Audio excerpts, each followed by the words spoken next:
दोस्तों, स्वागत है हमारे चैनल ऑनलाइन एजुएरा पर। आज हम बात करेंगे जीन पियाजे संज्ञानात्मक विकास की अवस्था। जीन पियाजे के संज्ञानात्मक विकास की अवस्था यानी बालकों के जो भी अवस्थाएं हैं उनके बारे में बताएंगे। तो पिछले वीडियो में हमारा कुछ शब्द छूट गए थे, मैं उसके बारे में पहले बता दूं। जीन पियाजे के महत्वपूर्ण शब्दों में, संज्ञानात्मक विकास के महत्वपूर्ण शब्द में आता है क्रमकर्ता। तो इसका है पहले ज्ञानेंद्रियां उपचरण के दौरान शिशुओं का व्यवहार होता है। जो पहले ज्ञानेंद्रियों से उपचरण के द्वारा बालकों में जो व्यवहार होता है उसे हम क्रमकर्ता कहते हैं। और कालानुक्रम, कालानुक्रम किसे कहते हैं? एक वंश वृक्ष पर रिश्तेदारों के बीच संबंधों को स्थापित, संबंधों को समझने के लिए बच्चा जिस कौशल का उपयोग करता है उसे हम कालानुक्रम कहते हैं। जैसे एक वंश के वृक्ष पर रिश्तेदारों के बीच संबंधों को समझने के लिए बच्चा जिस कौशल का उपयोग करता है उसे हम कालानुक्रम कहते हैं।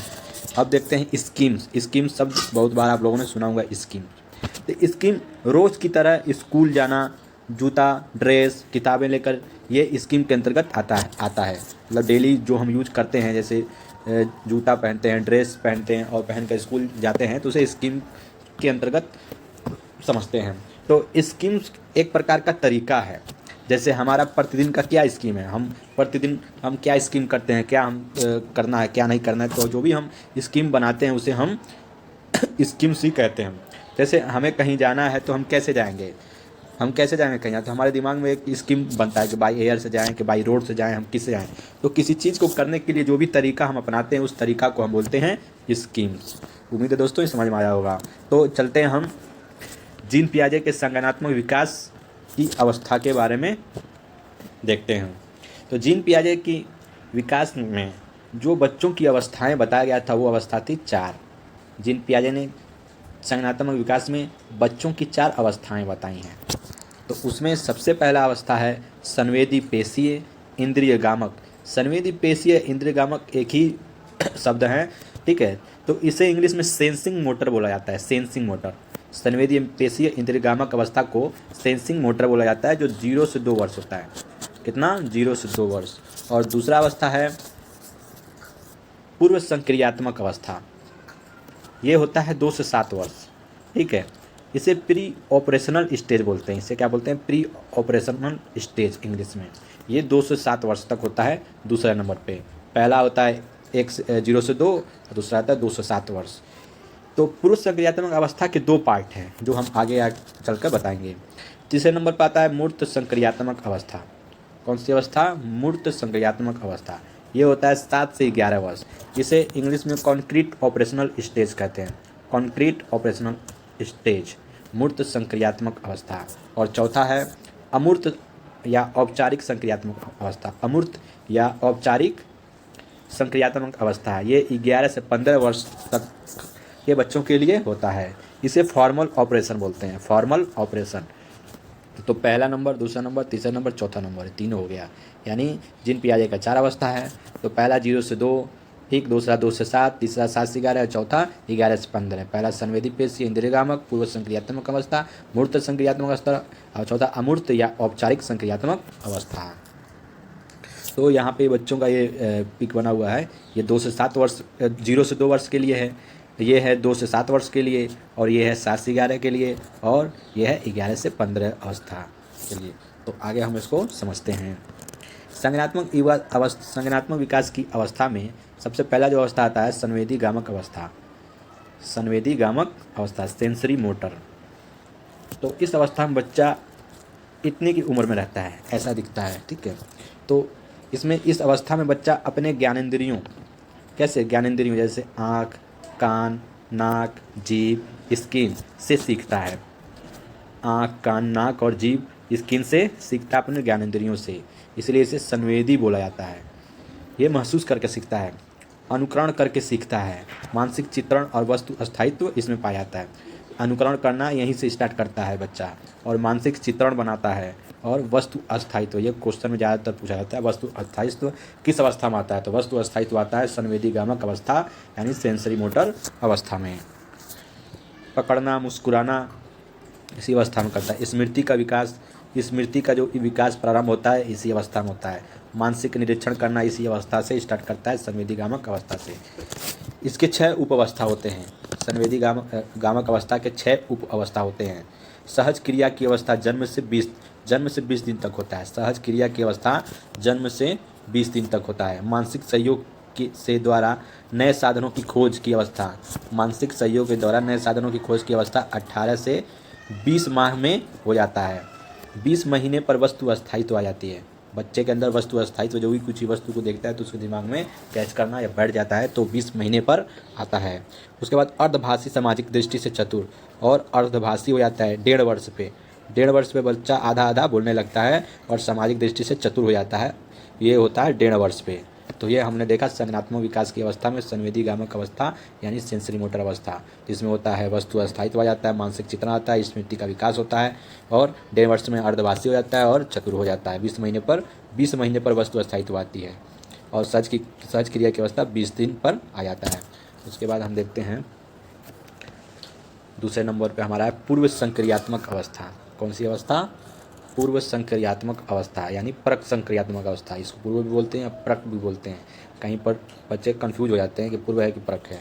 तो इसमें जो वर्ष है ये 2 से 7 वर्ष तक का होता है। पूर्व संक्रियात्मक अवस्था 2 से 7 वर्ष। इसमें देख सुनकर सीखता है। इसमें बच्चा क्या होता है, इतना बड़ा हो जाता है कि वो देख सुनकर सीखना स्टार्ट कर देता है। यानी सामने आने वाली चीज़ों का संप्रत्यय प्रतिबिंब इमेज देख पाएगा, मतलब जो भी सामने चीज़ें आती है उसे देख पाएगा और उसे समझ पाएगा। पर इसमें क्या होगा, कोई क्रिया नहीं कर सकता है। इस अवस्था में देख पाएगा, सुन पाएगा, पर उस पर कोई अपनी प्रतिक्रिया नहीं दे पाता है। इस अवस्था में बालक दूसरे से संपर्क करके ज्ञान अर्जित करता है। दूसरे से संपर्क करके इसमें क्या होता है, ज्ञान अर्जित करता है। इसमें बालक अस्थायी नहीं होता है। खेल, अनुकरण, चित्त निर्माण तथा भाषा के माध्यम से अपनी वस्तुओं के संबंध में अपनी जानकारी अधिकाधिक बढ़ाता है। खेल, अनुकरण और चित्त निर्माण के तथा भाषा के माध्यम से अपनी वस्तुओं के संबंध में अपनी जानकारी अधिकाधिक बढ़ाता है। अनुकरण करने की परिपक्वता आ जाती है। इस अवस्था में बालक में अनुकरण जो करने की परिपक्वता आ जाती है। तार्किक चिंतन नहीं कर सकता, पर इसमें बालक क्या होता है, तार्किक चिंतन नहीं कर सकता। 2 से 7 वर्ष की अवस्था में बालक में अनुकरण करने की परिपक्वता आ जाती है, पर चिंतन नहीं कर पाता है, तार्किक चिंतन नहीं कर पाता है। पूर्व प्रत्यात्मक संप्रत्यात्मक अवस्था। इस अवस्था के 2 पार्ट हैं। पूर्व संक्रियात्मक अवस्था के जो 2 से 7 वर्ष का है, इसके 2 पार्ट हैं। पूर्व प्रत्यात्मक संप्रत्यात्मक अवस्था, पूर्व प्रत्यात्मक या संप्रत्यात्मक अवस्था, और दूसरा है अंत प्रत्यात्मक अंतर्देशीय अवस्था। तो आइए हम इसको समझते हैं। तो पूर्व प्रत्यात्मक जो अवस्था है ये 2 से 4 वर्ष का होता है। पूर्व प्रत्यात्मक अवस्था कितना, 2 से 4 वर्ष का होता है। इसमें सूचकता चिन्ह का प्रयोग करना आ जाता है। इसमें बालक के अंदर सूचकता और चिन्ह का प्रयोग करना आ जाता है। सूचकता, जो भी चीज़ें वो देखता है उसे दूसरे बार में प्रयोग करने लगता है देखकर, और चिन्ह जैसे जो भी कुछ कोई भी चीज़ वस्तु होता है उसे देखकर वो समझ जाता है कि ये इसका क्या नाम है, इसका क्या प्रयोग है, उतना तो समझ जाता है। इसमें बालक में जीववाद आ जाता है। पूर्व प्रत्यात्मक अवस्था में जीववाद आ जाता है। जीववाद ये इंपॉर्टेंट है, ये क्वेश्चन में आता है, ज़्यादातर क्वेश्चन में आ जाता है जीववाद। तो जीववाद में क्या होता है, सजीव और निर्जीव में अंतर नहीं कर सकता है, वो सभी चीज़ों को जीवित ही मानते हैं। जीववाद में क्या होता है, बालक सजीव और निर्जीव में अंतर नहीं कर सकता, पर वो सभी चीज़ों को जीवित मानते हैं। और उसके बाद अहम केंद्रितता और आत्म केंद्रितता, बालकों में मैं की भावना होती है। इसी अवस्था में मतलब 2 से 7 वर्ष जो पूर्व संक्रियात्मक अवस्था है उसमें पूर्व प्रत्यात्मक अवस्था के अंतर्गत जीववाद आ जाता है और अहम केंद्रितता आत्म केंद्रितता की भावना हो जाती है कि मैं की भावना, जो कुछ मैं हूँ, जो कुछ है मैं ही हूँ, जो सोचता है वही अच्छा है, यही इस बालक के अंतर्गत आ जाता है 2 से 7 वर्ष की अवस्था में, पूर्व संक्रियात्मक प्राक संक्रियात्मक अवस्था में। अब हम इनमें देखते हैं दूसरा क्या है, अंत प्रत्यात्मक अंतर्दर्शी अवस्था। तो अंत प्रत्यात्मक अंतर्दर्शी अवस्था में बालक क्या करता है, छोटी छोटी गणनाओं को जैसे जोड़ना, घटाना आदि सीख लेता है, संख्या का प्रयोग करने लगता है, पर इनमें क्रमबद्धता तर्क नहीं कर सकता। इन्हें बता दिया जाए कि 1 2 3 ऐसे लिख लेगा, लेकिन बोला जाएगा कि 3 से स्टार्ट करो, 3 4 2 लिखो, तो नहीं लिख पाएंगे क्योंकि इनमें क्रमबद्धता नहीं होता है। और इन्हीं में आता है अपलटावी वाला अवस्था, इसी में पाया जाता है पूर्व संक्रियात्मक और प्राक संक्रियात्मक अवस्था में। अपलटावी। अपलटावी तो अपलटावी का तात्पर्य यह है कि संख्याएं, वस्तुएं और समस्याओं को उलटना पलटना नहीं कर सकता। कोई मुद्रा है संप्रदाय नहीं कर सकता। अगर बालक को हम 100 का नोट दें और 10 का सिक्का दें तो वो ये नहीं समझता कि 100 का नोट ज़्यादा है कि 10 का नोट, वो 10 का सिक्का ही उठाएगा, क्योंकि उसे इतना ही बताया कि 10 का सिक्का ही भारी है, ये ज़्यादा बढ़िया है इससे। तो इसको अपलटावी बोलते हैं। ठीक है, अब हम देखते हैं मूर्त संक्रियात्मक अवस्था। मूर्त संक्रियात्मक अवस्था क्या होता है? तो मूर्त संक्रियात्मक अवस्था 7 से 11 वर्ष तक के बालकों में पाया जाता है। 7 से 11 वर्ष, मूर्त संक्रियात्मक 7 से 11 वर्ष। तो ये तीसरी अवस्था है मूर्त संक्रियात्मक। तो इसमें क्या होता है, इस अवस्था में बालक स्कूल जाने लगता है। अब इसकी उम्र इतनी हो जाती है कि स्कूल बालक, यानी 6 साल पे तो बालक स्कूल जा रहा है, लेकिन इसमें 7 वर्ष हो गया तो ये स्कूल जाने लगता है। इसमें बालक में मूर्त चिंतन और तार्किक चिंतन, सामने प्रत्यक्ष वस्तुओं को देखकर ही कुछ कर सकता है। बौद्धिक तर्क करना प्रारंभ कर देता है। यानी बालक क्या होता है, मूर्त मतलब क्या होता है? मूर्त जो होता है कि जो सामने प्रत्यक्ष रूप में जो चीज़ रखा हुआ है, जो उसके ठीक सामने रखा हुआ है, जैसे कोई किताब रखा हुआ है उसके सामने, तो किताब के बारे में देख कर कहेगा ये किस चीज़ का किताब है, ये क्या है क्या नहीं है, उसके बारे में चिंतन करेगा देख कर। अगर वो रखा हो कहीं बैग में और उससे बताया जाए तो नहीं बता पाएगा, क्योंकि वो जो सामने उसी को ही देख कर बता सकता है, उसके पीछे छिपा हुआ चीज़ों के बारे में नहीं बता सकता। जैसे वो 2 और 2 तो जोड़ सकता है, ठीक है, लेकिन a+a का स्क्वायर नहीं बता सकता। तो इस अवस्था में वो बालक रहता है। इसके बाद हम देखते हैं जैसे गणना, माप तौल, क्षेत्र, अनुकरणात्मक का प्रवृत्ति आ जाता है। गणना करना, जैसे जोड़ना, माप तौल करना, अनुकरणात्मक पर आ जाता है। जीववाद और सजीव निर्जीव में अंतर कर सकता है। और यहाँ पे इस उम्र में 7 से 11 वाले उम्र में मूर्त संक्रियात्मक देखने वाले में बालक में जीववाद आ जाता है। सजीव निर्जीव में अंतर कर सकता है। यहाँ पे कंप्लीट रूप से आ जाता है जीववाद, बालक में माप तौल कर सकता है। उसके बाद पलटावी भी आ जाता है। इसमें पिछले वाले में तो पलटावी नहीं आता था दूसरे वाले में, लेकिन तीसरे वाले में पलटावी आ जाता है। इसमें संख्याओं, वस्तुओं, समस्याओं का उलटना पलटना कर सकता है। मुद्रा संप्रत्यय, भार दूरी आ जाता है इस अवस्था में बालक में। विलुयमता, वस्तु के आकार को मन में समझना प्रारंभ करता है। यहाँ से स्टार्ट करता है विलुयमता। विलुयमता आना स्टार्ट होता है मूर्त संक्रियात्मक अवस्था में, यहाँ प्रारंभ करता है। यह इंपॉर्टेंट रहता है दोस्तों, प्रारंभ करना और कंप्लीट रूप से आना। ये आपको आना चाहिए कि किस अवस्था में बालक किसी चीज़ को प्रारंभ करता है सीखना और किस में कंप्लीट कर देता है, ठीक है, ये आना चाहिए। तो यहाँ पे विलुयमता, बालक प्रारंभ करता है सीखना, वस्तु के आकार को मन में समझना प्रारंभ करना स्टार्ट कर देता है। उसके बाद औपचारिक संक्रियात्मक अवस्था। अब चौथा अवस्था आता है औपचारिक संक्रियात्मक अवस्था, जो 11 से 15 वर्ष के उम्र के बच्चों में पाया जाता है। कौन सा? औपचारिक संक्रियात्मक अवस्था। इसे हम देखते हैं औपचारिक संक्रियात्मक अवस्था। औपचारिक संक्रियात्मक अवस्था ये लास्ट वाली अवस्था होती है जीन पियाजे की, जो 11 से 15 वर्ष के बालकों के लिए है। इसमें तार्किक चिंतन क्षमता का विकास हो जाता है पूर्ण रूप से।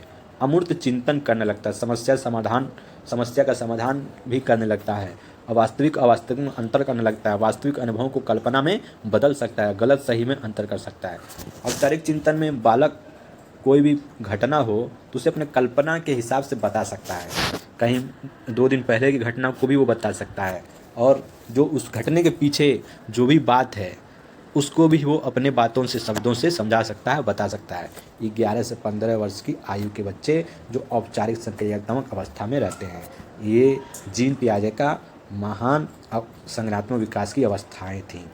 दोस्तों, आप लोगों को समझ में आया हो तो हमें कमेंट करके बताएं, और इसके बारे में हमें ये सुझाव दें कि आपको ये कैसा लगा। अगर इसमें हमें कोई सुधार करना हो तो हम इसमें सुधार करके और भी समझाने की कोशिश करेंगे।